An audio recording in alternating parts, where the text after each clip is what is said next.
Why was the new sergeant so quiet? That's what they whispered at the range, as the wind dragged the desert dust across the forward operating base like smoke over a forgotten battlefield. You could taste the sand in the air, dry, metallic, indifferent. It coated the rifles, the boots, the coffee mugs that no one really washed anymore. It coated faces hardened by too many deployments. But on Sergeant Anna Sharma, it seemed to rest differently, like the dust knew her, like it had met her before. She stood a few paces apart from the others, still as stone, while the platoon joked and stretched before training. They were Colonel Madson's pathfinders, elite, loud, confident. The kind of men who laughed in the face of fatigue and called it discipline. But Anna didn't join in. She didn't need to. The silence around her was louder than their noise. Her rifle, that was the first thing they noticed. It wasn't new like theirs. The matte black finish was worn to a tired gray, the brass deflector pitted from years of use. The grip showed faint grooves where her fingers had lived for too long. It was old but impossibly clean. No scratches where they shouldn't be, no grit inside the action. A weapon that looked like it had stories, and none of them were told here. "Check her out," murmured Corporal Reyes, leaning on a crate of ammo cans with that practiced smirk of the self-appointed alpha. "Bet she's never had to clean sand out of her trigger group after a patrol. Probably thinks a hot extract is some kind of coffee." His laughter carried, low and confident. The others followed, not because it was funny, but because Reyes led them, and laughter was the currency of belonging. Private Gallo, barely 20, chuckled nervously, unsure if he was supposed to. Specialist Chen didn't laugh at all. He was busy tuning a radio, his eyes flicking toward Anna every now and then, calculating, curious. She ignored them.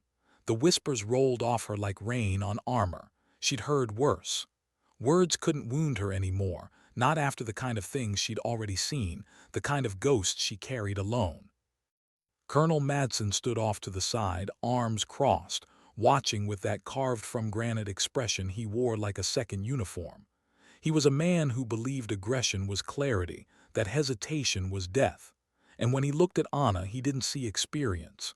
He saw doubt, a puzzle piece that didn't fit his picture of a pathfinder, quiet, precise, unreadable. He saw her stillness and mistook it for weakness. The morning sun bled over the hills, turning the dust into gold. The first qualification shoot was routine, a warm-up, meant to loosen the hands before the real training began. The men went first, and Reyes made sure of it. He moved with all the swagger he could muster, slamming magazines into place, yanking the charging handle like it owed him something. His rounds cracked through the heat, a chorus of controlled chaos. When the smoke cleared, his targets were peppered with hits, not perfect, but enough for government work, as they liked to say. He strutted back from the firing line, clapping his gloves together, flashing that grin that had earned him respect in every unit he'd ever been part of. Confidence, it was his armor. Then came her turn. No one said a word, but the air shifted. Curiosity mixed with cynicism. You could feel it like static before a storm. Anna stepped forward, unhurried, her movement efficient, deliberate. She didn't perform for them. She didn't need the noise. She inserted her magazine with a soft, mechanical click that was barely audible over the wind.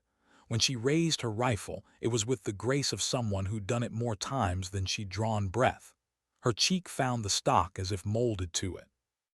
Her eyes aligned with the sights, and for a moment the whole range seemed to fade around her. Reyes smirked, muttering to Gallo, "Watch, she'll flinch." But she didn't. The first burst of fire was smooth, unbroken. A rhythm, controlled, precise, almost too calm. The paper target at 200 meters took every round in a neat, tight cloverleaf group. You could have covered it with a coin. The murmurs stopped. Even Madsen's eyes narrowed, the faintest flicker of surprise ghosting across his face.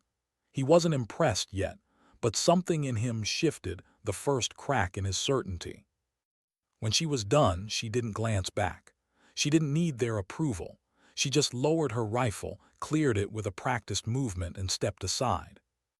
Madsen approached, boots grinding against the gravel, his gaze sharp and measuring.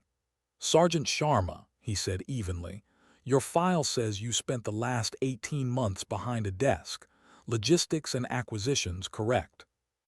"Yes, sir," she replied, her tone steady. Not defensive, not proud, just fact. He held her gaze for a long moment. "This is Bram. We don't sign requisitions here. We move fast. We hit hard. Out here, hesitation is a death sentence. Can you keep up?" The platoon fell silent. Everyone waited for her to stumble, to justify herself, to say something, anything, that would make them feel right about doubting her. But she didn't. "Yes, sir," she said simply. That was all, no bravado, no explanation, just calm certainty. It irritated him more than if she'd argued. He turned sharply, masking his discomfort with command. "We'll see. Next drill, stress shoot. 400-meter sprint, full kit. Dynamic course, pop-up targets. Show me how you perform under pressure." He looked at Reyes. "You're up first. Set the standard." Reyes grinned, already bouncing on his heels. This was his domain: strength, speed, aggression. The signal horn blared and he exploded forward like a bullet out of a barrel. The range came alive with dust and sound. He hit the firing line gasping, muscles burning, but he fired fast and furious. Steel targets clanged, dirt kicked up. Not perfect accuracy, but high energy. That was what mattered to him. He finished with a grin, drenched in sweat, and Madsen nodded in approval. "That's the pace," the colonel barked. "Next." All eyes turned to her. Anna stepped up. Her expression didn't change. She adjusted her sling, took a slow breath, 1, 2, and nodded to the rangemaster. The horn sounded. She moved. But it wasn't a sprint. It wasn't frantic. It was efficient, every motion precise, her body angled forward in balance. Her steps barely disturbed the dust beneath her boots. She looked almost calm. The others laughed again. "Look at that, she's jogging." But she was. She was managing her heart rate, keeping her breathing smooth, each inhale and exhale synchronized with her stride. What they saw as slowness was control. What they mocked was mastery. When she reached the first firing station, her breath was steady. No gasping, no shaking hands. She raised her rifle, sighted in, and then it happened. Click. The sound barely carried, but it hit like thunder. A jam. For a heartbeat, the silence that followed was alive with mockery. Reyes barked a laugh loud enough to echo. "Told you, she can't even keep her rifle clean." The others joined in. Even the colonel's jaw clenched in visible disappointment. And yet Anna didn't move like someone who had failed. She didn't even look surprised. Her eyes stayed on the target. The laughter around her blurred into static. Her hands moved. Tap rec. It was faster than sight could follow. Magazine slammed, bolt pulled, round ejected, chamber cleared. A motion so fluid it looked rehearsed by instinct, not thought. Before anyone realized what they were seeing, her rifle was back up and the world cracked open with the sound of a perfect shot. Clang! The steel target fell, dead center. The laughter died instantly. She was already sprinting, shifting angles, eyes tracking new threats before they even appeared. Another pop-up target. Mid-stride, she fired. Clang. Then another, this one half hidden behind cover. She dropped to a knee, fired, rose, moved. Crack, clang, crack, clang. The rhythm was mesmerizing, mechanical yet graceful, violent yet controlled. The metronome of motion, though no one knew that name yet. By the time she reached the final stage, she hadn't missed a single target. 3 silhouettes appeared ahead, 2 hostiles flanking a hostage dummy, the hardest shot of the course. Reyes had needed to stop and steady himself just to hit one. Anna didn't stop. Her breathing stayed even, impossibly calm. The rifle rose, almost weightless in her hands. 2 shots. Crack, crack. Both hostiles dropped. The hostage remained untouched. Then with the same ghost-smooth transition, her hand went to her sidearm. The pistol cleared the holster, aimed, fired twice. Pop, pop. The last target fell. Silence. The echo of her final shot hung in the air, mingling with the faint metallic ring of brass casings hitting gravel. She stood perfectly still, her rifle lowered, her breathing slow and level. Not a word was spoken. Even Colonel Madsen didn't move at first. He walked forward eventually, slow, cautious, as if approaching something sacred. His eyes moved from her to the line of fallen steel, then back again. Two perfect headshots. The hostage untouched, time faster than Ray's by 12 full seconds. He looked at her, really looked this time, and something changed behind his eyes. "Sergeant," he said finally, voice stripped of arrogance, "where did you learn to shoot like that?" Anna locked her rifle, slung it, and met his gaze. "Here and there, sir," she said softly. That was all. The colonel said nothing more, but his mind was already racing. That night, long after the range had gone quiet and the laughter had turned to uneasy whispers, he sat in his tent scrolling through classified files under dim light. Each page told a story buried in black ink, redacted missions, unnamed operatives, confirmed kills under impossible conditions. And in the middle of it all, a single call sign appeared again and again. Metronome. A sniper instructor for JSOC Task Force 17, 5 years Tier 1, commendations from theaters that didn't officially exist, record for the longest confirmed combat shot, 2,430 meters. Her biometrics, heart rate variance under duress, less than 5% from resting baseline. Madsen leaned back slowly, the truth settling like a weight on his chest. The quiet woman he doubted wasn't a desk sergeant. She was a legend who'd walked away from the shadows to stand among ordinary soldiers. And as he stared at her file, one line near the end caught his eye, a quote from her transfer request. "I want to be on the ground. I need to be with the soldiers I protect. I can't watch them through a scope anymore." He closed the file. Outside, the night wind carried the faint echo of gunfire from the range, her rifle, no doubt, as steady as ever. The metronome was real. And tomorrow, the men who had laughed at her would understand why silence, not swagger, is the sound of mastery. When dawn came, no one spoke about the night before. But everyone felt it. The air inside the forward operating base was different, thicker, quieter. Even the usual clatter of mess trays seemed cautious, as if the camp itself was waiting for permission to exhale. The men of Colonel Madsen's Pathfinders avoided meeting Anna Sharma's eyes that morning, not out of disdain anymore, but out of uncertainty. How do you face someone who just shattered everything you believed about skill, rank, and reputation? Ray sat at the edge of a metal table, spoon halfway to his mouth, replaying that impossible run in his head. The malfunction, the blur of motion, the sound of each perfect hit ringing like church bells inside his skull. He wanted to hate her. He wanted to dismiss it as luck or training or trickery. But the truth gnawed at him. What he'd seen wasn't luck. It was mastery, and mastery made him small. Across the tent, Sharma ate in silence. No phone, no small talk, no performance. Just measured bites and that quiet gaze that never seemed to rest anywhere for long, yet somehow saw everything. A couple of soldiers whispered near the coffee urn, but their voices carried guilt instead of mockery. "It's strange," the narrator would say, "how respect rarely begins with admiration. More often it starts with shame." Madsen walked in, crisp uniform, steel posture, eyes scanning the room like radar. The murmurs ceased. He didn't make an announcement about what he'd discovered. Not yet. Instead, he simply said, "Briefing in 10. Bring your gear." His tone had changed. Less condescension, more calculation. The briefing tent smelled of stale air and dry markers.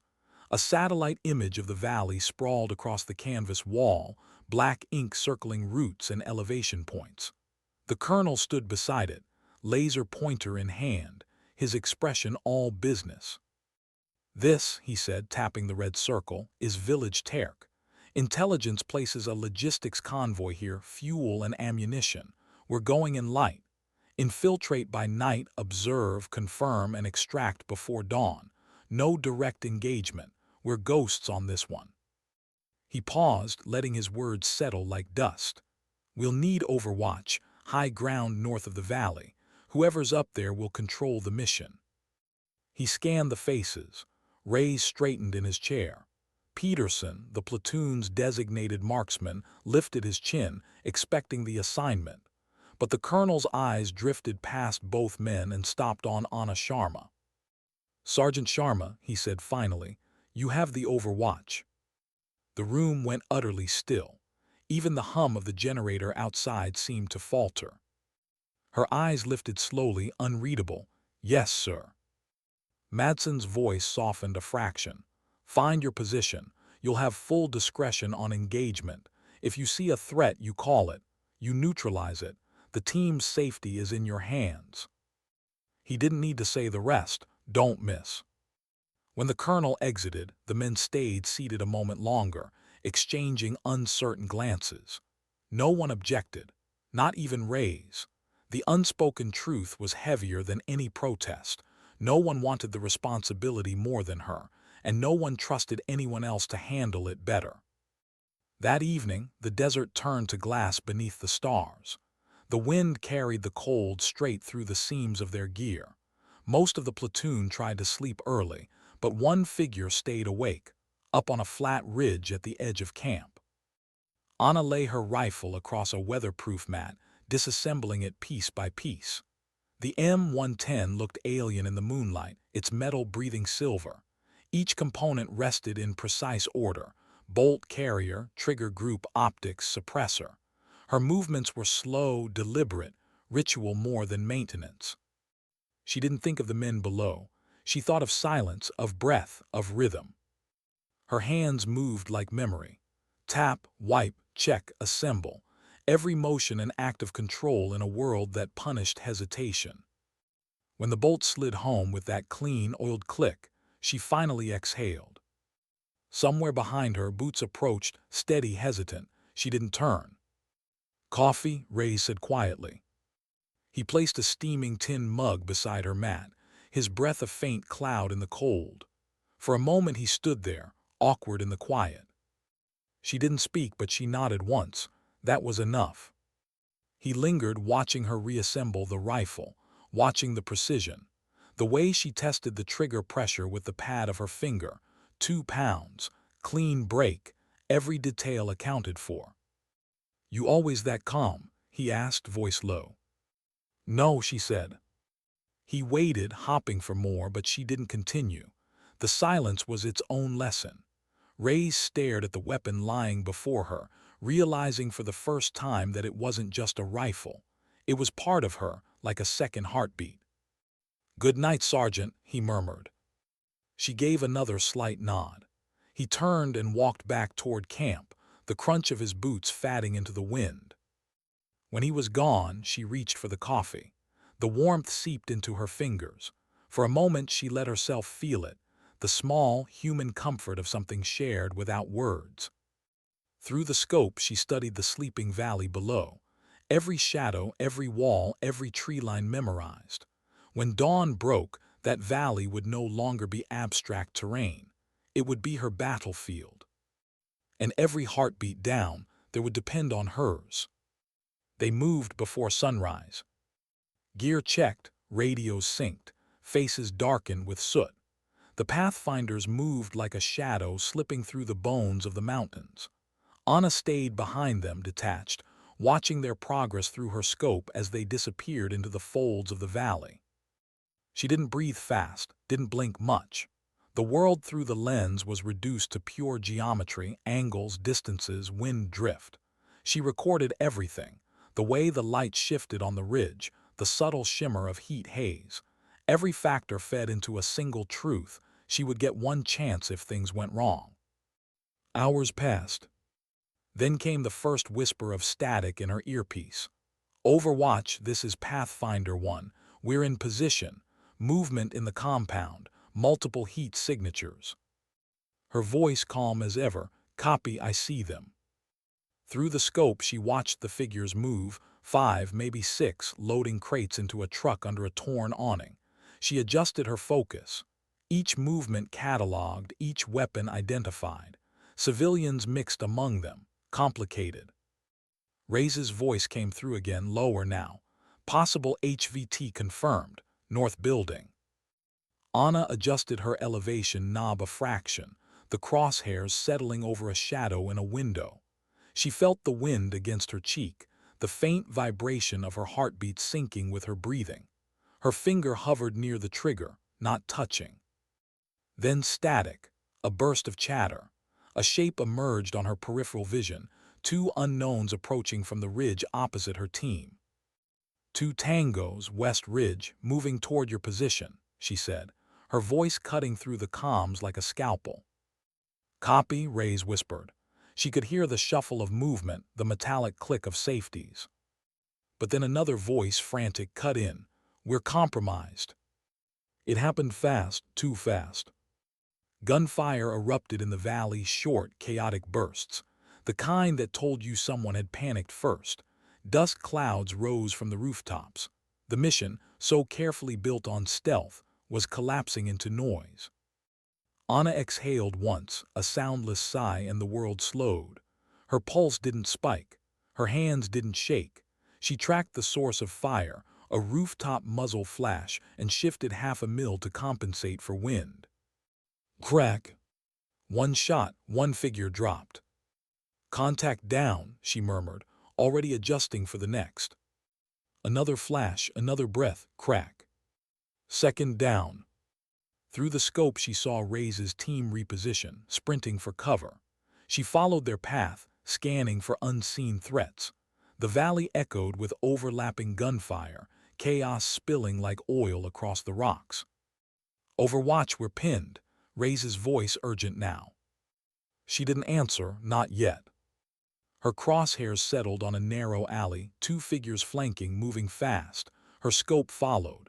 Breath in, half exhale, the trigger broke clean. Crack, crack. Both down. Now she spoke. Pathfinder 1, you're clear on the west approach. Move now. The radio filled with movement and curses, boots pounding. Her calm voice became the eye of the storm, precise coordinates, short commands, corrections shouted without emotion. Each shot timed to their breath, each pause deliberate. Within minutes, the chaos thinned. The valley fell silent again, except for the echo of her final round striking steel. When they returned to base, dust-covered and wide-eyed, no one spoke on the march back. Ray's carried the radio. Chen limped with a graze on his shoulder. Gallo clutched a helmet peppered with fragments that would have been his skull if not for her callout. Madsen waited near the landing zone. His expression was unreadable. He didn't ask for a report, he already knew. He looked at her for a long moment, then gave a single, deliberate nod. That was all the recognition she needed. Later, in the dim quiet of the armory, Ray's found her again. She was cleaning her rifle, same slow rhythm, same steady hands. He stood there holding the bolt carrier from his own weapon. "Sergeant," he said, awkward, "I think there's a line or something, near the cam pin, maybe a crack." She took it gently, examined it under the fluorescent light, then tilted it so he could see the faint, almost invisible fracture. "Good eye," she murmured. "It would have failed, you caught it." He frowned. "You caught it," he corrected softly. She didn't answer, she just handed it back. "Get a new one and check every time you clean." He nodded. There was gratitude in his eyes, but also something deeper, humility, the kind that doesn't need words. As he left, she turned back to her rifle. The metallic click of reassembly filled the silence, steady as breath, steady as a heartbeat. The metronome, though no one said it aloud yet.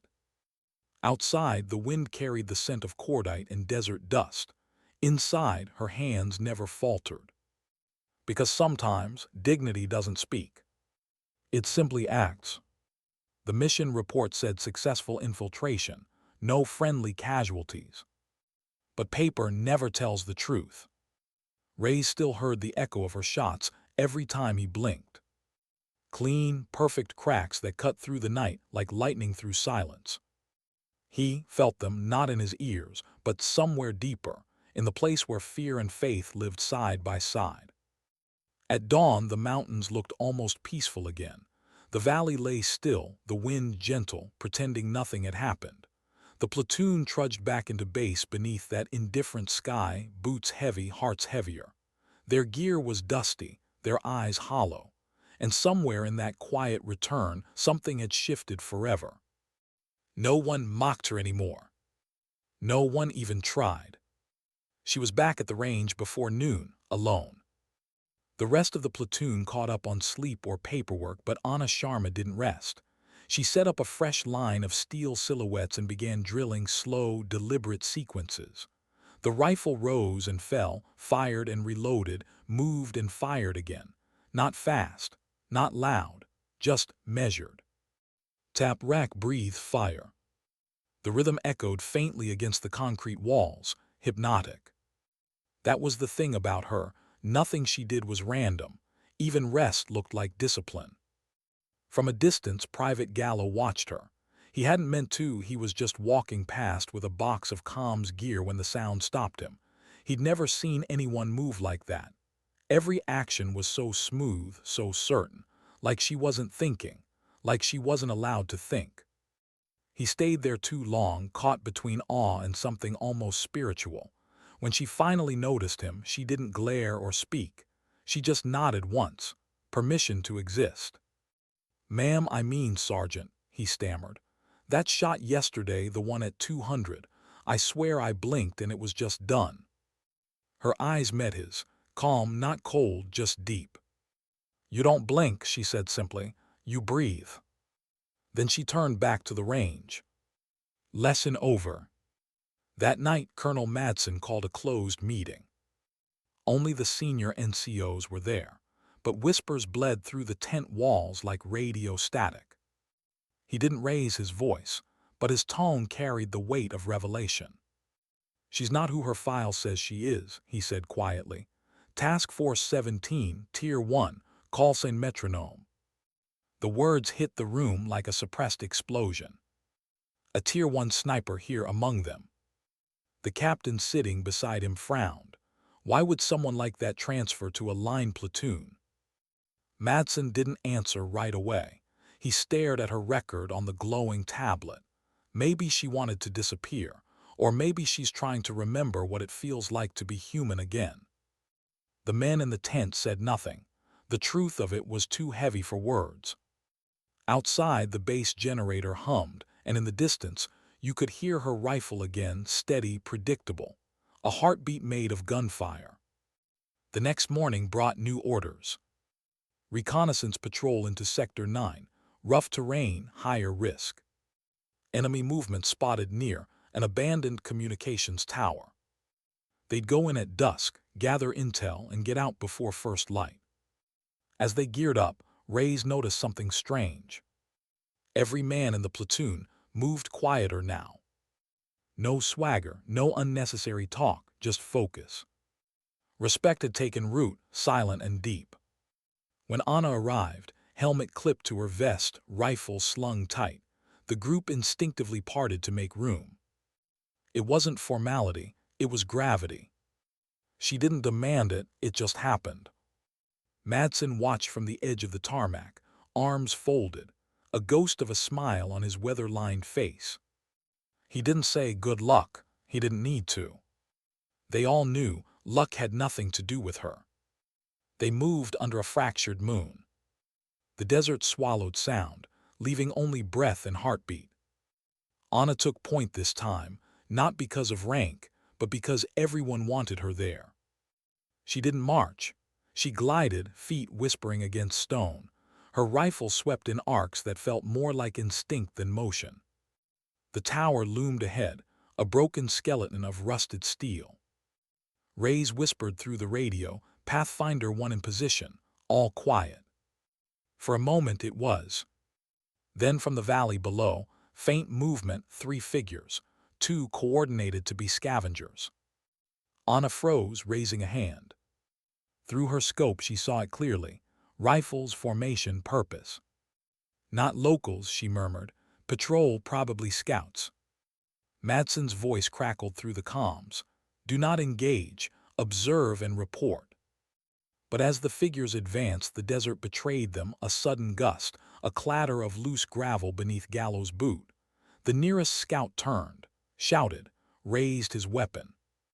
Contact, someone hissed. The valley erupted. Bullets tore through the night air, snapping past their heads. The pathfinders dove for cover behind jagged rocks. Tracers lit up the dark like fireflies. Anna dropped prone, scope to eye, adjusting for distance. She didn't panic, she never did. She saw one hostile duck behind a ridge. Too fast, too low, not enough exposure for a clean kill.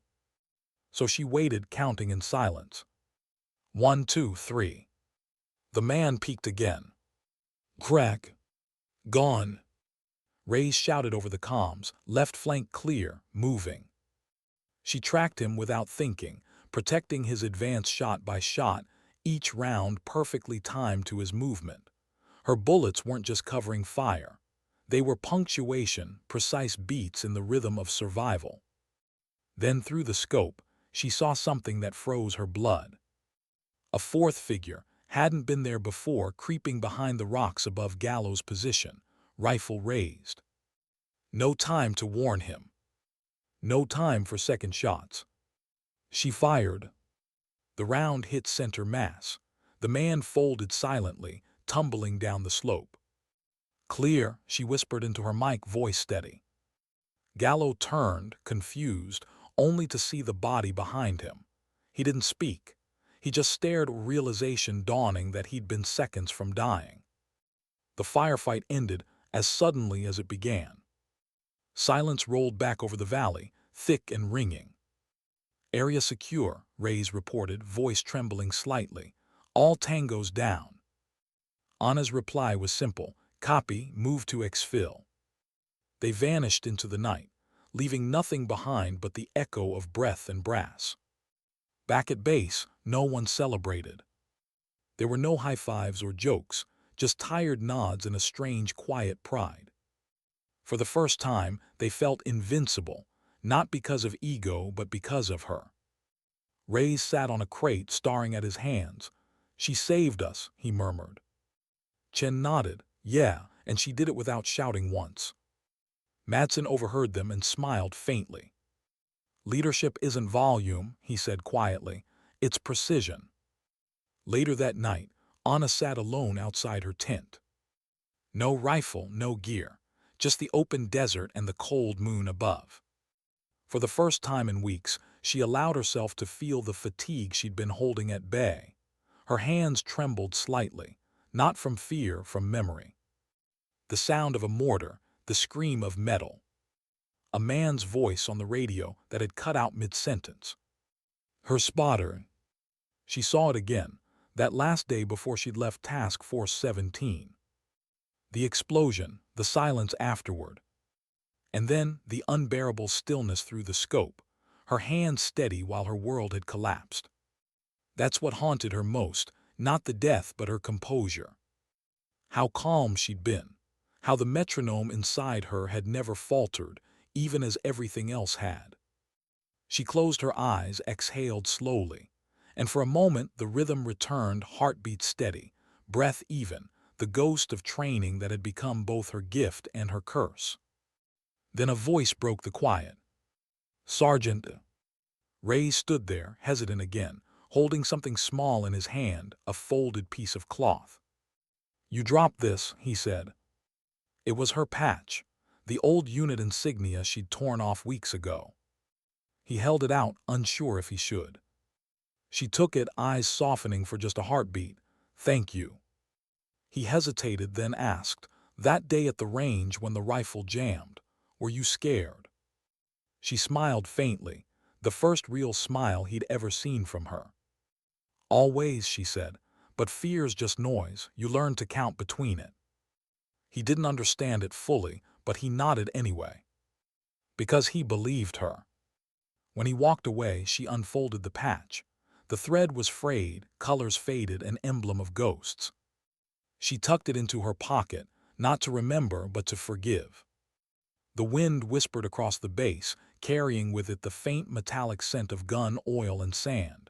She tilted her face to it, eyes half closed. Tomorrow there be another mission, another valley, another breath held between life and loss. But tonight, just for a moment, Anna Sharma let herself be human. And somewhere in that fragile silence, you could almost hear it. The quiet rhythm of her heart, steady as a metronome. How long could someone live between breaths? Between the steady calm of control and the chaos waiting underneath?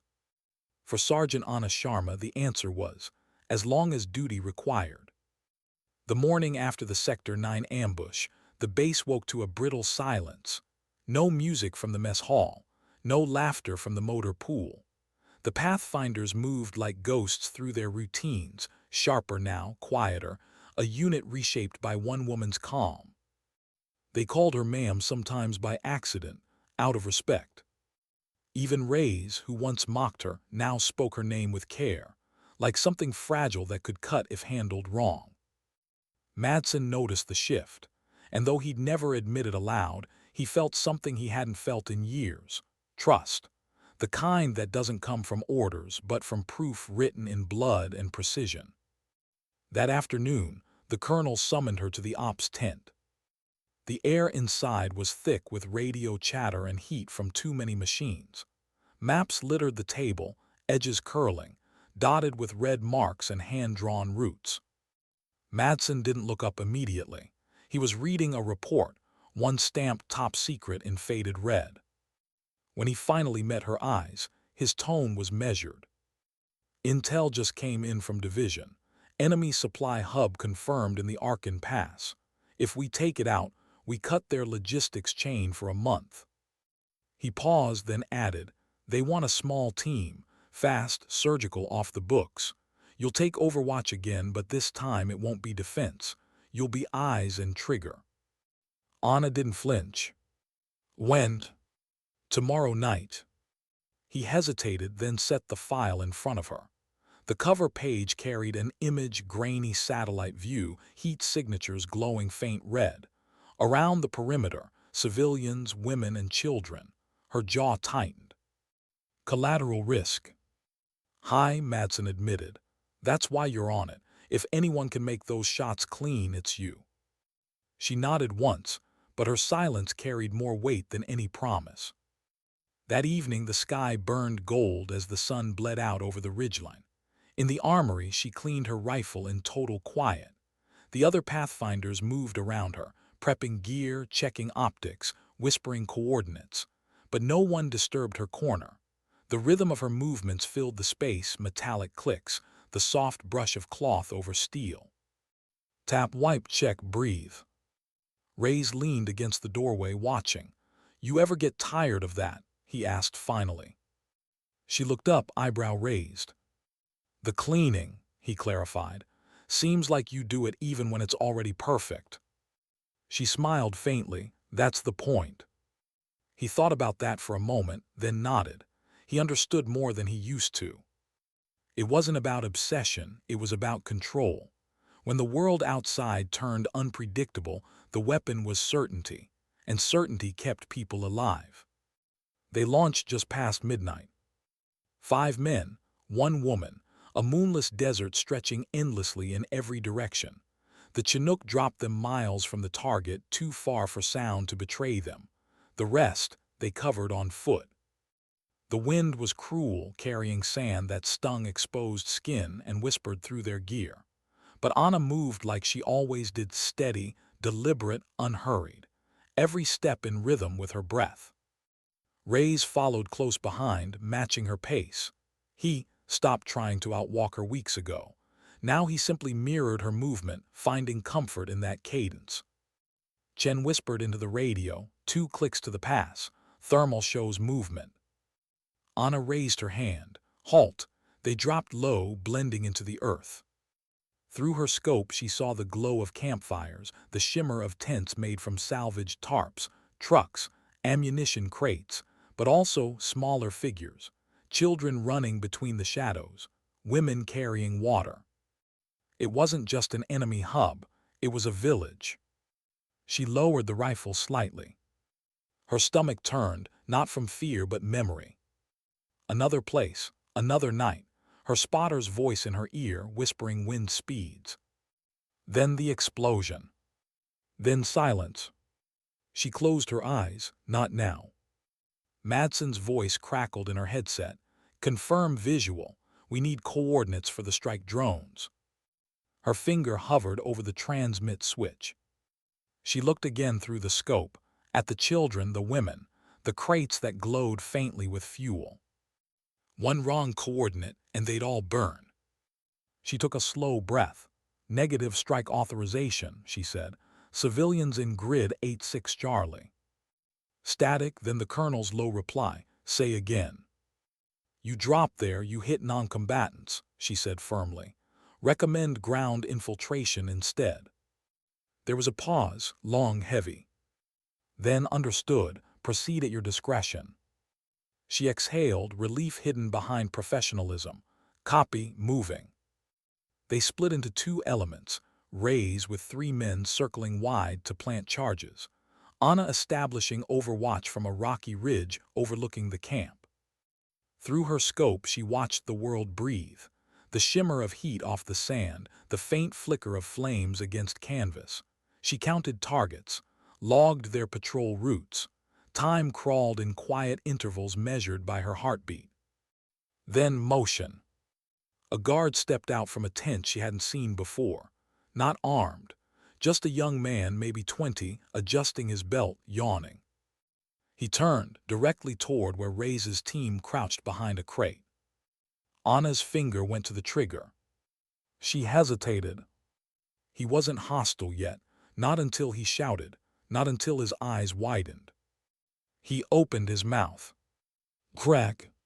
The sound was barely a whisper, suppressed and clean. The young man dropped soundlessly. Ray's froze, looked up toward her ridge, then gave a small, silent nod. Gratitude mixed with sorrow. 1 life traded for 6. She logged it silently, not as victory but as cost. The charges were set in less than 15 minutes. On her call, the team withdrew to a safe distance. The explosions rolled through the valley like distant thunder, controlled, surgical. Ammunition ignited in neat, searing bursts. The entire hub collapsed inward, swallowed by smoke. Objective destroyed, Chen reported through heavy breath. 0 friendly casualties. Anna scanned the burning wreckage through her scope. Fires danced where the tents had stood. No secondary screams, no signs of civilian movement. She allowed herself a single nod. Then her radio hissed. Overwatch, this is Pathfinder 3, a strained voice came through. We've got movement North Ridge, 2 trucks fast. She shifted the scope. Headlights flared against the rocks, enemy reinforcements. Distance, she asked. 600 meters and closing. She steadied her breath. Wind speed 3 knots cross left. Elevation -2. Her finger pressed lightly against the trigger. Crack. Driver down, truck swerved. Crack. Second tire burst. The vehicle rolled, colliding with the one behind it. Flames bloomed, reflected in her eyes. She didn't blink. Targets neutralized, she said softly. But then, beneath the roar of the fire, came another sound, faint, human, panicked. Someone trapped in the wreck. She watched, jaw tightening. Through the smoke, a figure crawled free, uniform torn, hands raised, unarmed, barely alive. She lowered her rifle. Let him crawl away into the darkness. Ray's voice came through, breathless. Why didn't you finish him? She hesitated, then quietly, because he ran. Silence followed. No one argued. They returned before sunrise, exhausted and coated in dust. Madsen met them near the landing pad. He didn't ask for numbers, he only asked, civilians. None, she said. He nodded once, and that was the only approval she ever needed. As they dispersed, Ray's lingered. You could have let the drones drop, he said softly. Would have been easier. Easier, she repeated, almost to herself, but not right. He looked at her for a long time, searching her face for some trace of doubt, and found none. You really don't miss a beat, do you? She almost smiled. You just don't hear the pauses. That night the wind howled through the empty firing range.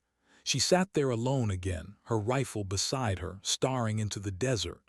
The stars stretched forever, sharp and cold. In the distance she could hear faint laughter, the men unwinding, alive because of her choices. And for the first time in years, she let the rhythm inside her slow. One breath, then another. Not measured, not trained, just human. A soft voice memory, not sound, drifted through her mind. Her old spotter, laughing as they cleaned rifles in the rain. You count your heartbeats, Anna, he'd said, but someday you'll need to listen to them. She looked down at her hands. For the first time they trembled just slightly, and she didn't stop them. Because even metronomes, no matter how precise, need silence between the ticks. Command doesn't like silence. Not in radio channels. And not in soldiers who think before they pull a trigger. 2 days after the Arkan Pass raid, Anna Sharma sat in a plywood briefing hut, its single fan slicing the heat into tired halves. The colonel wasn't there yet. Just a desk, a laptop, and a stack of after-action reports. Her own words sat on top of the pile, printed in black and white. Strike withheld due to civilian presence. Those 7 words had already traveled farther up the chain of command than most bullets ever did. The tent flap opened. Colonel Madsen entered, followed by a stranger, stiff uniform, mirrored sunglasses, insignia she hadn't seen in years. Division liaison, the kind who used words like compliance and protocol. Sergeant Sharma, the man began without greeting. Your decision at Arkan Pass violated engagement parameters. You were ordered to authorize a drone strike. Her posture didn't change. I was ordered to destroy an enemy supply site. I did, without civilian casualties. That wasn't your judgment to make, he snapped. Madsen's voice cut through the tension, low, even. She made the right call. We confirmed non-combatants on site. The liaison turned. And if intelligence is wrong next time, if hesitation costs lives. Sharma's eyes held his reflection in the mirrored lenses. Then those lives will still be mine to carry, not yours. Silence heavy, honest. The liaison exhaled sharply. You're a legend, Sergeant, not a law unto yourself. He left before she could answer. When the flap fell shut, Madsen studied her across the table. They're watching you now. I know, she said quietly. They always are. Outside, the heat rose off the sand like smoke. The platoon was cleaning gear, trading quiet jokes. Reyes looked up as she passed and saw the faint stiffness in her walk. Trouble? He asked. Paperwork, she said. The dead always file faster than the living. He frowned. You did what was right. She met his eyes. That's not always the same thing. For the next week, the Pathfinders trained harder than ever. Range drills, simulated ambushes, long-range comms exercises under full kit, but beneath the discipline was unease. The base had visitors, officers in pressed uniforms, drones hovering lower than usual, whispers about an inspection. Then came the new orders. Operation Glass Vein. A convoy of enemy engineers was moving through the eastern gorge, transporting IED materials, maybe chemical precursors. Command wanted them stopped. No survivors, no questions. Madsen read the brief twice, jaw tightening. Execution by any means necessary, it said.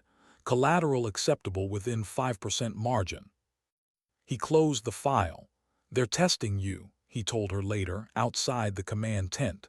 They want to see if you'll obey this time. Then they already know the answer, she replied. Be careful, Anna, he said quietly. You're too good to be disposable. They rolled out before dawn. The desert was slate gray, stars fading into a washed-out sky. The team moved in two Humvees across uneven ground, engines low, tires whispering over dust. Inside the cab, Reyes adjusted his headset. "So what's the play?" "Intercept at grid 49, she said. "We block the gorge, force them to stop, then we talk fire." "Talk fire," Chen muttered. "Never heard those two words together." "Get used to it," Reyes answered. "She makes rules sound like math problems." She smiled faintly but said nothing. The gorge was narrow, walls rising 40 feet on either side. Perfect for an ambush. Too perfect. She didn't like it. They positioned early. She took a vantage point halfway up the slope, nest dug into sand and rock. Her rifle rested on a bipod scope already dialed for 600 meters. The others spread below, Reyes on the trigger line, Gallo and Chen covering flanks. The radio crackled softly, convoy approaching. Through the lens she saw them, two trucks, one pickup and a van riding tail. Dust plumed behind them like ghost smoke, but what caught her eye wasn't the weapons on board. It was the driver of the lead truck, old, civilian clothes, not military. Behind him, faces, young, terrified. Laborers, maybe hostages. Her stomach tightened. Madsen's voice in her ear. Pathfinder Overwatch confirmed targets. She took a long breath. Negative clear shot, non-combatants mixed in. "Copy," came the reply, but it was Madsen. It was the liaison's clipped tone piggybacking on their channel. "Engage anyway, mission parameters unchanged." Her finger froze on the trigger. Around her, the team waited for her command. Every second stretched thin. She could hear her own heartbeat, slow, steady, deliberate. "Overwatch, acknowledge," the voice insisted. "Engage." She whispered almost to herself, "Not like this." Then she switched frequencies. "Pathfinder 1, she called softly to Reyes. "Diversion only, smoke, not fire." "Copy," Reyes said immediately. No hesitation, no question. Grenades arced from the gorge mouth, bursting in clouds of white. Engines roared, shouts echoed off the stone. In the confusion, the convoy braked hard, doors opening. The unarmed scrambled clear, coughing. Two armed guards lifted rifles. She dropped them both, surgical and silent. "Move now," she ordered. The Pathfinders surged from cover, rounding up the drivers, disarming the guards, pulling hostages away from the trucks. No one died who didn't need to. But overhead, a distant whine grew louder. Drones. She felt it before she saw it, the high mechanical pitch slicing the sky. "Overwatch," the radio barked. "You were ordered to engage. Fire now or we take the shot." Her jaw clenched. "You'll hit civilians." "That's an acceptable margin." "Not to me." There was a pause, then the unmistakable sound of a missile release. Her world shrank to the reticle. She tracked the smoke trail, calculated its arc, its timing. Instinct and mathematics fused in a single breath. Her crosshairs locked on the inbound warhead's guidance fin. She fired. Crack! The bullet struck just behind the seeker head. A spark, a burst of heat, then a flash midair, white light shredding the sky. The missile detonated far above, raining harmless dust. The blast wave rolled through the gorge, lifting her hair, filling her lungs with sand. When it cleared, silence. "Jesus," Reyes whispered. "She shot down a missile." "Correction," Chen muttered, voice trembling. "She saved our lives." Hours later, they were back at base under a bruised sky. The liaison was waiting at the landing pad, fury barely restrained. Madsen stood beside him, stone-faced. "You disobeyed a direct order," the liaison said the moment her boots hit the ground. "I prevented an unlawful strike," she replied calmly. "You endangered the mission." "I protected my men." He stepped closer, voice rising. "You think your conscience outranks command?" She looked him dead in the eye. "No, sir, just my aim." Madsen's expression twitched, half warning, half admiration. "Enough," he said. "She acted under my operational discretion." The liaison glared at him, then turned back to her. You're suspended pending review. Hand over your weapon." For a moment no one moved. The Pathfinders gathered behind her silent wall of loyalty. Ray's jaw tightened. Chen's hand drifted to his rifle strap. Madsen saw it and spoke quickly. "Stand down, that's an order." Anna unbuckled her sling, handed the rifle over barrel first. No emotion, no anger, just that same composure that had once made men laugh and now made them fall silent. As the liaison walked away, she turned to Madsen. "You shouldn't cover for me." He shook his head. "I'm not. I'm covering for the idea that soldiers should still think." They took her rifle, but they couldn't take the rhythm. Even in confinement, small canvas cell behind the comms tower, she stayed steady. She cleaned her sidearm with an improvised cloth, counted breaths, slept in 45-minute intervals. The metronome never stopped. Outside, rumors spread. Some said she'd been reassigned. Others whispered court-martial. Ray's knew better. He'd seen Madsen fighting for her behind closed doors. He'd also seen the colonel's eyes afterward, tired, resigned. Then one night the sirens blared. Incoming fire. Mortars whistled overhead, exploding across the base. Lights died. Radios screamed. The Pathfinders scrambled from barracks, grabbing gear half-dressed. Rays ran to the comms tower, pounding on her door. "Sergeant, we're under attack." She was already standing there, sidearm loaded, expression calm. "Where?" "South wall breached, 2 trucks through the wire." She didn't wait for permission. She just moved. They sprinted through smoke and chaos. The ground shook with every impact. Searchlights flickered. Shadows darted between barriers, enemy raiders, 20 maybe more. Without her rifle, she grabbed a fallen M4 from the ground, racked it once, and dropped to a knee beside Ray's. "Range 200, she said. "Wind negligible, left flank suppress." They fired in rhythm, short, efficient bursts, each shot deliberate. The attackers crumbled under precise fire. Then a second truck burst through the gate, machine gun mounted. She rolled behind a barrier, reloaded, and rose in one smooth motion. 3 rounds, 1 breath. Driver, gunner, spotter. All down before the truck hit the sand. Ray stared. "They took your weapon, and you're still saving the damn base." She glanced at him. "They only took the metal." By sunrise, the attack was over. The base smoldered, but it stood. Casualties minimal, ammunition low, morale unbreakable. When the liaison finally reappeared, his voice was softer. "You weren't supposed to fight." She wiped dust from her face. "Neither were they," she said, nodding toward her sleeping soldiers. Madsen stepped beside her, report in hand. "Recommend reinstatement effective immediately." The liaison hesitated, then quietly approved. He handed her back the rifle. She took it without ceremony, checked the chamber, and slung it over her shoulder. The sound of the bolt closing echoed through the morning haze, clean, final. That evening, as the sun dipped behind the ruined wall, Rays approached her. "They can court-martial you, strip your rank, even take your rifle again someday," he said. "But they can't unteach what you showed us." She looked at him, the faintest smile ghosting her lips. "Then I've done my job." He hesitated. "What now?" "Now," she turned toward the horizon. "Now we wait for the next silence that needs breaking." The wind tugged at her hair, carrying the scent of smoke and cordite. She closed her eyes for a moment, listening to the quiet between gusts. Heartbeat, breath, earth. Still steady, still hers. Because some legends aren't built from noise or metals. They're built from the spaces between. The moments when everyone else hesitates. And one woman refuses to. They thought reinstating her would quiet the rumors.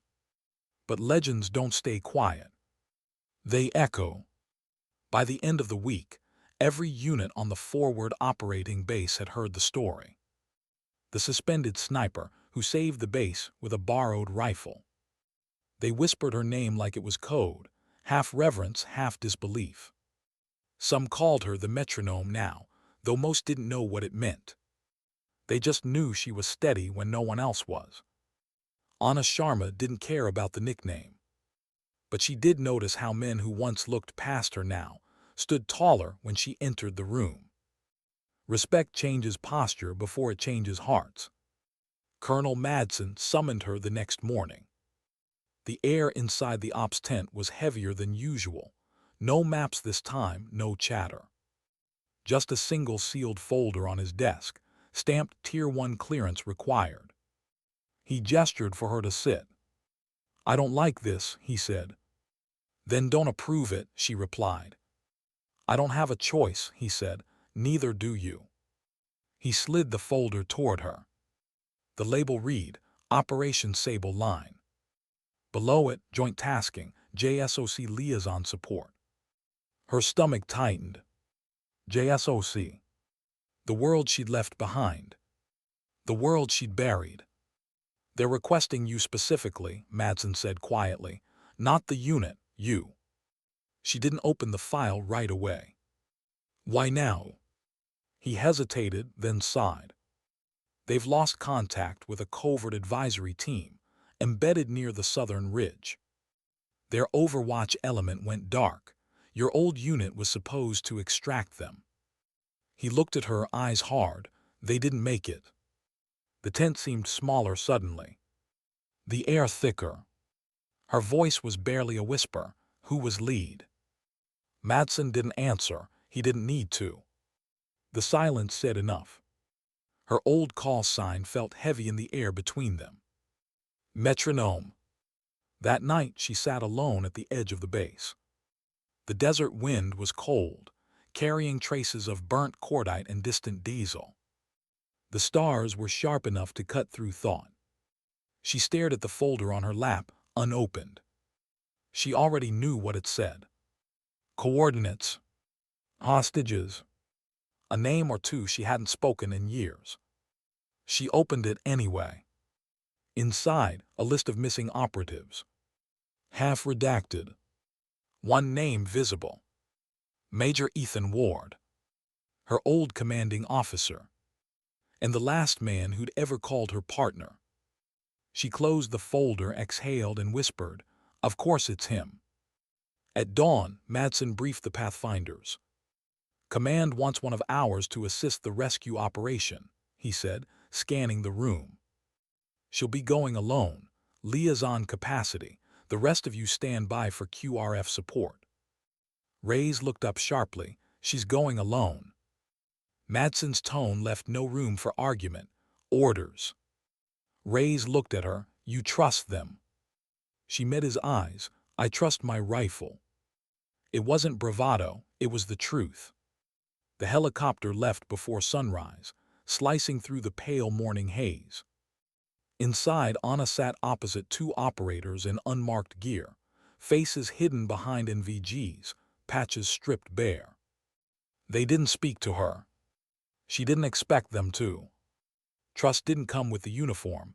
It was earned in silence. As the chopper cut over the ridge, she saw the valley open beneath them, a wound in the desert, scarred with burned-out vehicles and old shell craters. The pilot's voice crackled through her headset. "Drop zone in 30. You'll have radio silence once you hit ground." She nodded, gripping the edge of the bench, eyes fixed on the horizon. Her pulse didn't rise. Not even now. When the skids touched down, she stepped into the dust and didn't look back. The chopper lifted away, leaving her alone with the wind and the memory of the world she thought she'd left behind. The wreckage of the forward recon site lay ahead, metal twisted into bone, smoke curling faintly from blackened sand. She moved through it like a ghost, rifle raised, boots silent. No bodies. No movement. Just echoes of violence. She crouched beside a shattered comms case, brushing sand off a cracked transmitter. The call sign label was still visible. "Ward." Her breath hitched just once. Then a faint sound, gravel shifting. She spun, rifle ready. A figure staggered into view from behind a ridge, bloodied, limping, half his face blackened with soot. Major Ethan Ward. He froze when he saw her. For a moment, disbelief softened the lines of command carved into his face. "Idana." "Easy," she said softly, lowering her rifle. "You're safe." He laughed, short and broken. "Didn't think I'd ever see metronome in daylight again." She didn't correct him, she couldn't. They took shelter in a collapsed storage bunker as dusk rolled in. Ward's leg was wrapped in a torn sling, his rifle useless. She patched him up quietly, avoiding his eyes. He winced. "You still don't talk when you work." "You still talk too much," she replied. He smiled through the pain. Some things never change. For a while, silence filled the small, dark space, only the sound of the wind scraping across the concrete above them. Then his voice turned quieter. "They didn't make it, the rest of my team, ambushed before we could call for extract." She nodded once.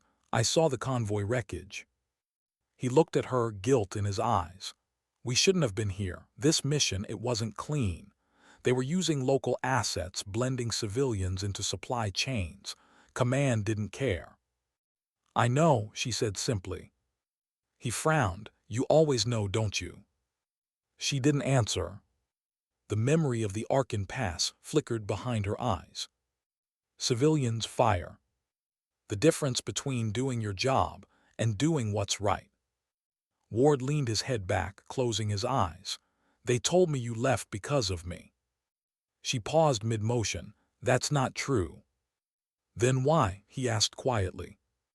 She hesitated, then whispered, "Because I stopped believing we were the good ones." Night fell hard and cold. They rationed water, shared silence.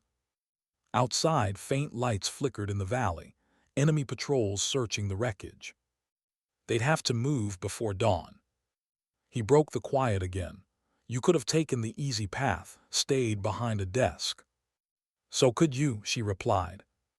He chuckled weakly. "Yeah, I guess I missed the paperwork." For the first time in years, she let a small smile touch her lips. It faded fast. When she finally spoke again, her voice was soft but steady. "You know what the metronome really meant."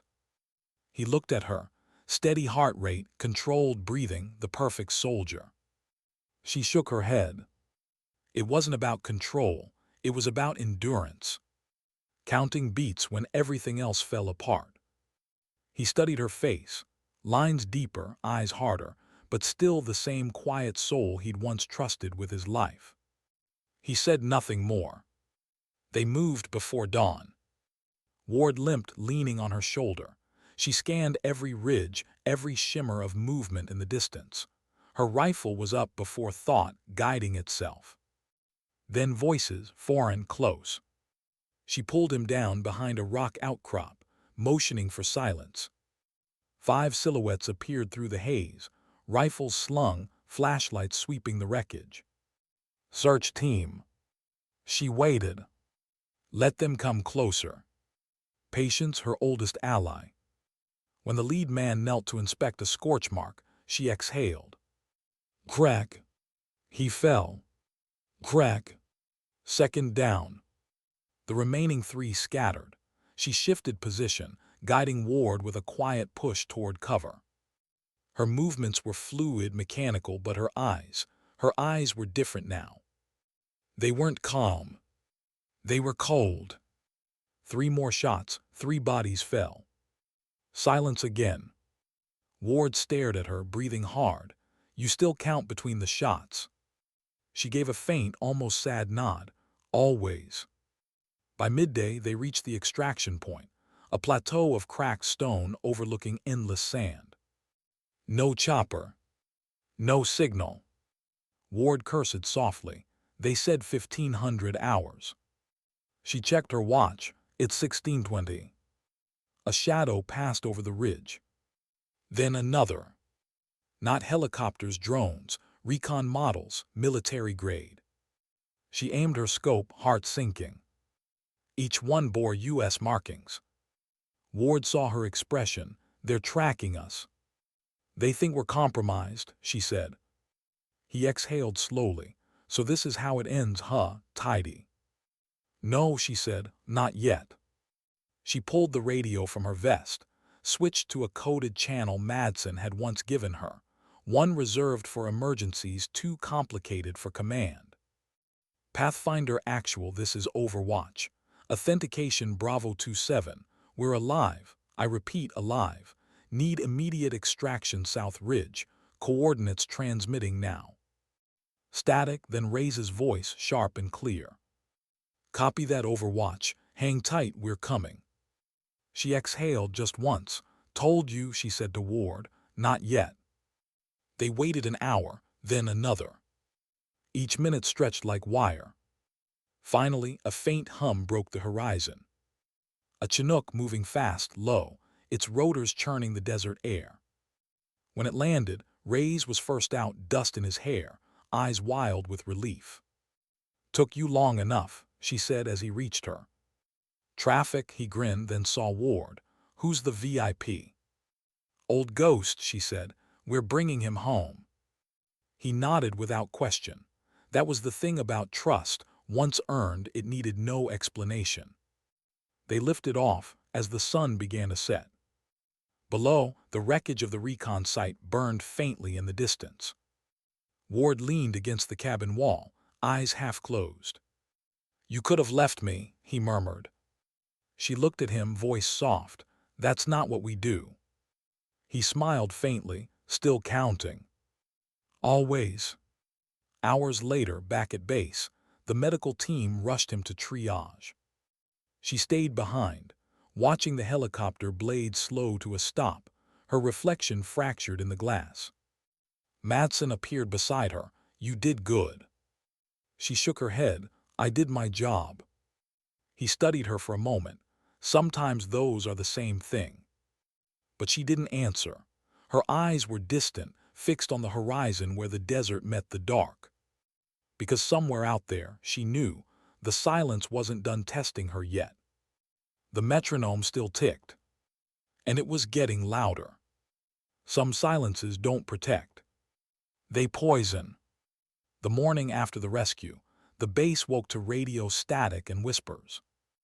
Rumors about what really happened out there, why command had gone dark, why drones had been circling friendlies. Anna didn't feed them.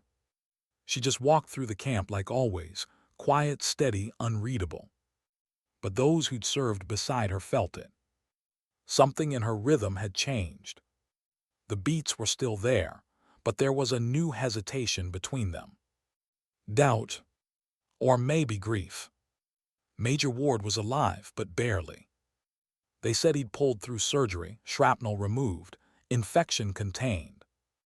But the doctors didn't know what to do with the rest, the kind of wounds no scalpel could find.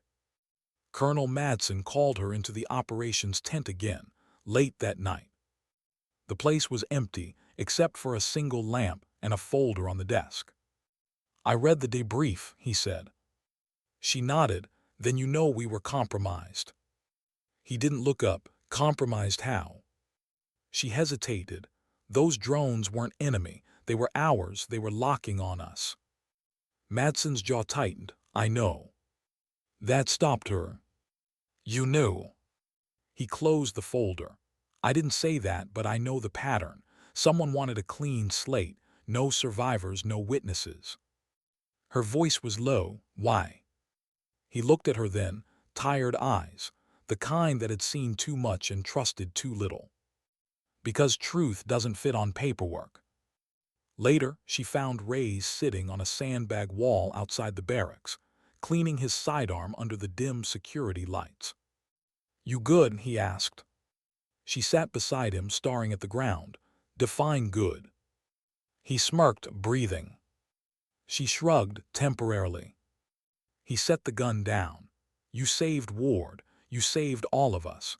You'd think command would throw you a medal instead of a wall of silence. She didn't answer.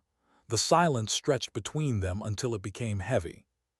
Finally she whispered, something off. Ward's extraction should have been simple, but they sent me alone. No QRF, no Overwatch. And those drones, they weren't just observing. Reyes frowned. You think Command tried to? I think someone high up didn't want him talking, she cut in. And they sent me because they knew I finished the job if things got messy. He studied her face. But you didn't. She looked at him, eyes steady. That's why they'll come for me next. Ward woke 3 days later. The medical tent smelled of antiseptic and dust. His voice was weak, but still carried that clipped authority she remembered. You shouldn't be here, he rasped as she entered. She ignored that. You remember what happened. He nodded slowly. Ambush wasn't random, they knew our route, they were waiting. She stepped closer. Intel leak. He shook his head. Not leak, authorization. Someone signed off on our position being relayed to the enemy. We were bait. Bait for what? He looked at her with hollow eyes. For me, I found something I wasn't supposed to. She froze. What kind of something? Ward motioned weakly toward the small metal locker beside his bed. In my gear, pouch marked Bravo 2. She opened it. Inside was a flash drive sealed in a blood-stained plastic bag. She held it between her fingers, feeling the weight of what it might mean. Ward's voice trembled. That's why they wanted me gone.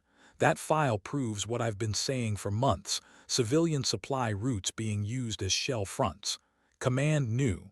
They funded them. She looked up sharply. Command funded what? Contractor ops, off books, using humanitarian convoys to move weapons through border zones, civilians as cover. The tent went silent, except for the steady beeping of the monitor beside him. She stared at the drive in her hand.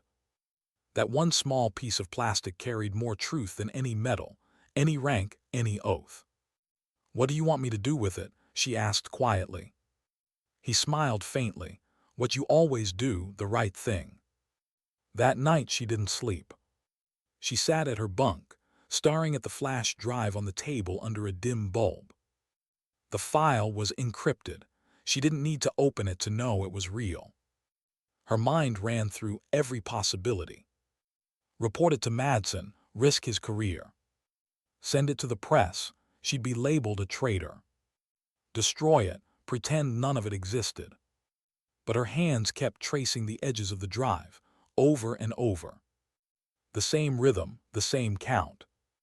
1, 2, 3, breathe. She remembered Ward's voice, half broken, half pleading. Do the right thing. But what was right anymore? The rifle never lied. The rifle was clean. People weren't. By dawn, she'd made her choice. She walked into Madsen's tent, closed the flap behind her, and dropped the flash drive on his desk. He stared at it, then at her. What's this? Evidence, she said simply. Ward found it. He didn't touch it. Do you know what's on it? Yes, she said, and I think you do too. Madsen's expression didn't change, but his silence said enough. Finally, he spoke. If this is what I think it is, it could tear the chain of command in half. She nodded. Then maybe it needs to break. He sighed, leaning back. You realize what happens to whistleblowers out here. She looked him dead in the eyes. They disappear. And yet you're still standing here. I've already disappeared once, she said quietly. Didn't change anything.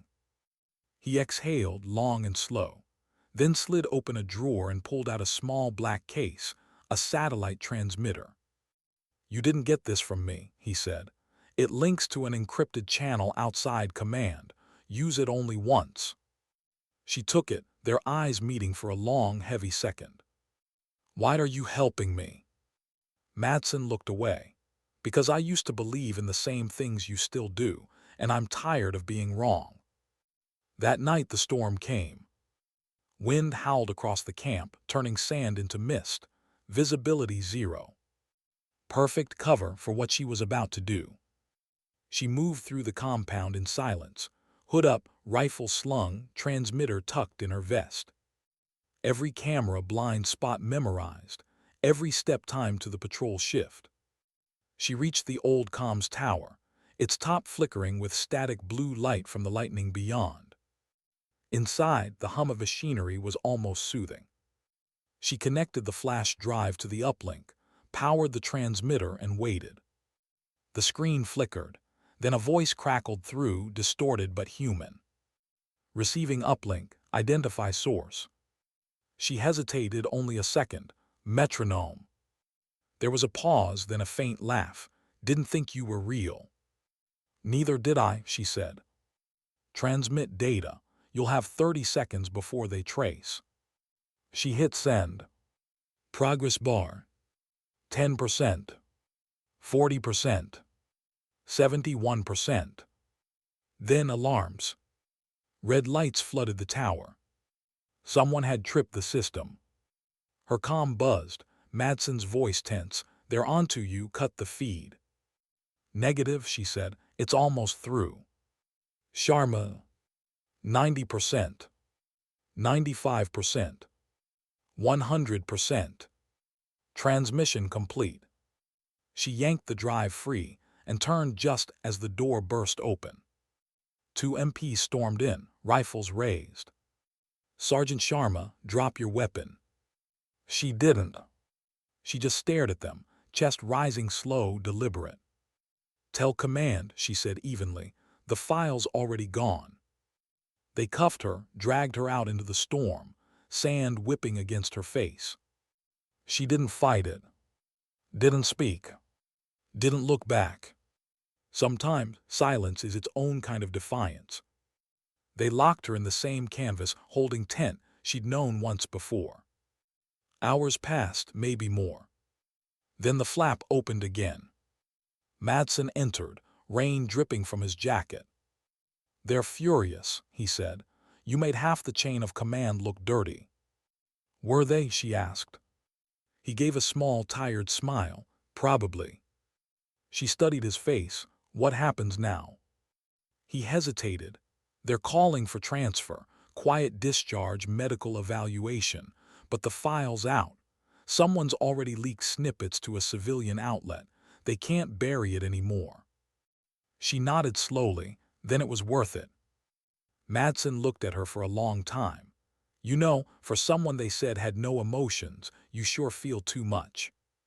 She smiled faintly. Maybe that's the problem. He reached into his pocket and placed something on the table between them, her rifle tag, the one they'd confiscated the first time. Thought you might want this back, he said. She ran her thumb over the faded metal engraving. A. Sharma, 2275. You're not just a number anymore, he said quietly. Remember that. When he left, she lay back on the cot, eyes tracing the faint flicker of lightning through the seams of the tent. Outside, soldiers moved. The storm had passed, but something heavier lingered in the air. Chain. Accountability. Or maybe just survival. She didn't know if the world would believe the file, or if they'd spin it into another story that made people sleep easier at night. But she knew one thing for certain. Truth had a sound. It wasn't loud. It wasn't clean. It was quiet, steady, relentless.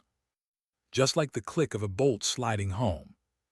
Just like a heartbeat under fire. And for the first time in years, Anna Sharma stopped counting. She just listened. When the dust finally settled, there were no parades. No medals. Just quiet paperwork and rumors that spread faster than any truth ever could. They released her 2 weeks later. Administrative reassignment, the document said, the military's favorite phrase for we don't know what to do with you. She didn't argue. She just signed the line, handed back her badge, and walked out of the tent into the sunlight that felt too bright after so many storms. Her duffel was light, a single uniform, a photo folded small, a steel tag that carried more weight than rank. She slung it over her shoulder and didn't look back. Not at the base, not at the flag, not at the ghosts. The world beyond the wire felt foreign. The hum of traffic replaced rotor blades. The air smelled of rain, not dust. Children laughed somewhere far away. a sound she hadn't heard without flinching in years. She rented a small apartment near the coast, one room, bare walls, the kind of place where silence didn't echo, it just breathed. Every morning she woke before dawn out of habit, brewed black coffee, and sat by the window watching the first light crawl across the water. There was peace in that rhythm, uncertain, fragile peace. But even peace has a pulse. Occasionally, letters arrived. Unmarked, but she knew the sender. Rays. Short, plain updates typed on worn stationery. Units holding strong. Madsen transferred, says hi. Still running your drills, still counting. She never wrote back. Not because she didn't want to, but because words felt too heavy to risk breaking the silence she'd finally earned. Weeks passed. Then one morning, she woke to a knock at the door. When she opened it, a man stood there, clean suit, badge tucked away just enough to show authority without invitation. "Sergeant Sharma," he said smoothly, "mind if I come in?" She stepped aside without speaking. Some habits die slower than others. He sat across from her small table, folding his hands. "I'll make this quick. The files you transmitted, they made it public. Caused a storm in the Capitol, hearings, resignations, investigations." She stayed silent. He studied her face. "Some people think you're a hero, others think you're a liability." "Both can be true," she said. He smiled faintly. "They usually are." He slid an envelope across the table.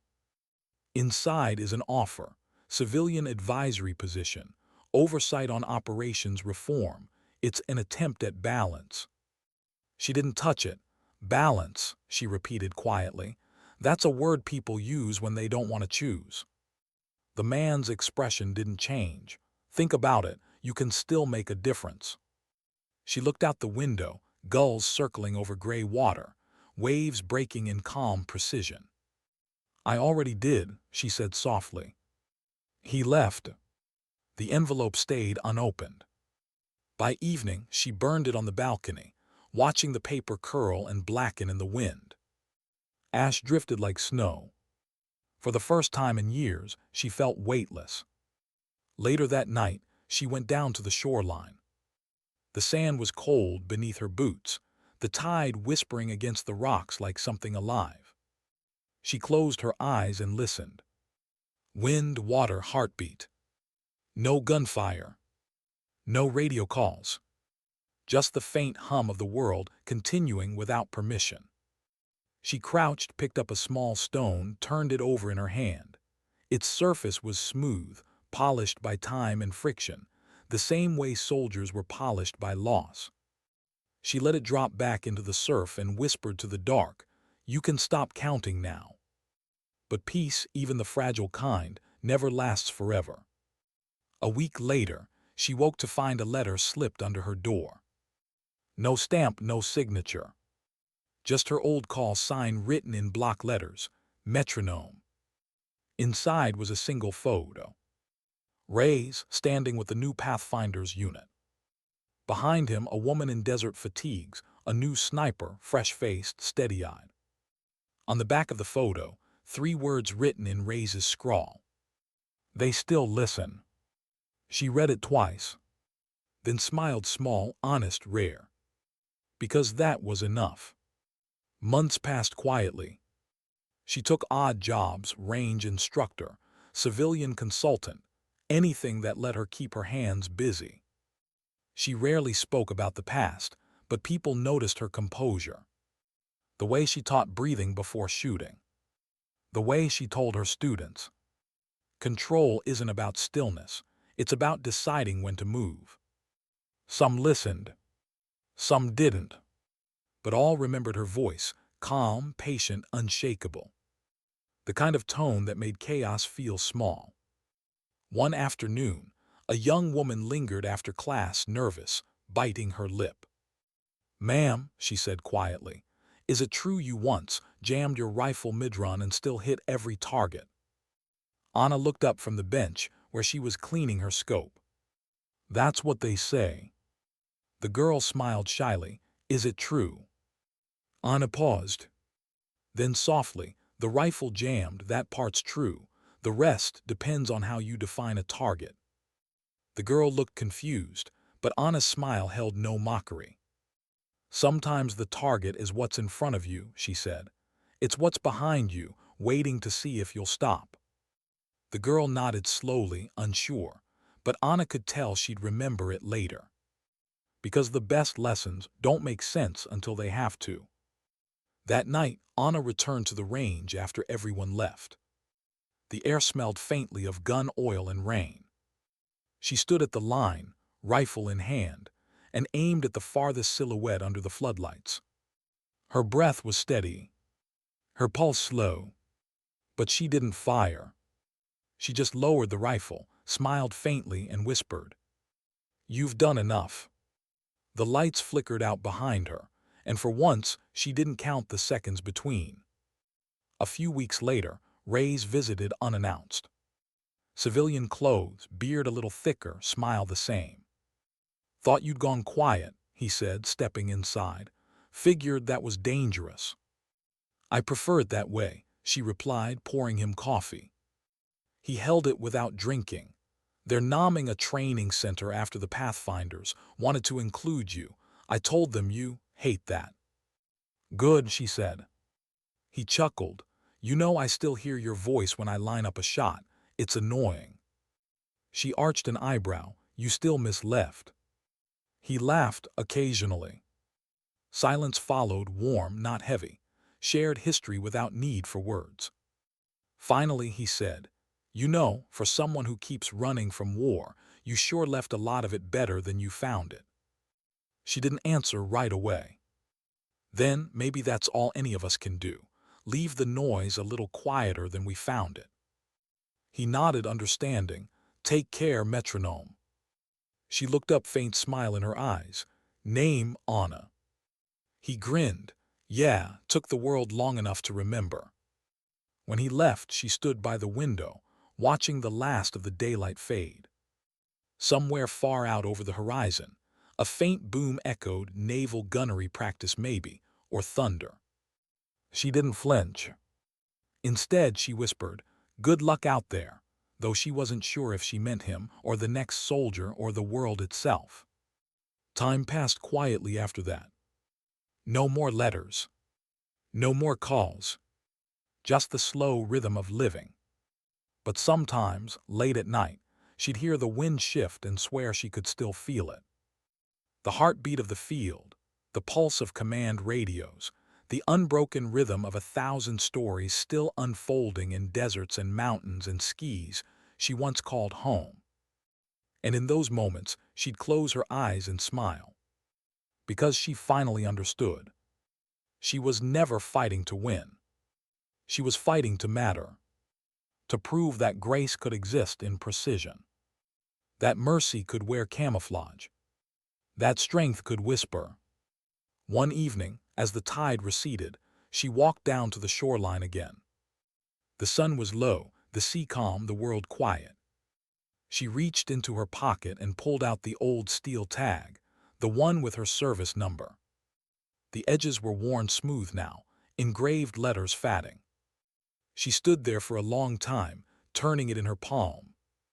Then, without ceremony, she threw it into the water.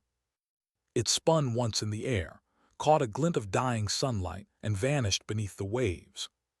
She didn't watch where it landed. She just turned and walked away, her boots leaving slow, deliberate prints in the sand. Each step softer than the last. Each breath a little freer. Each heartbeat her own. Because in the end, she'd learned something no battlefield ever could teach. Dignity doesn't speak. It simply acts. Quietly, steadily, like a metronome fading into silence, still keeping perfect time.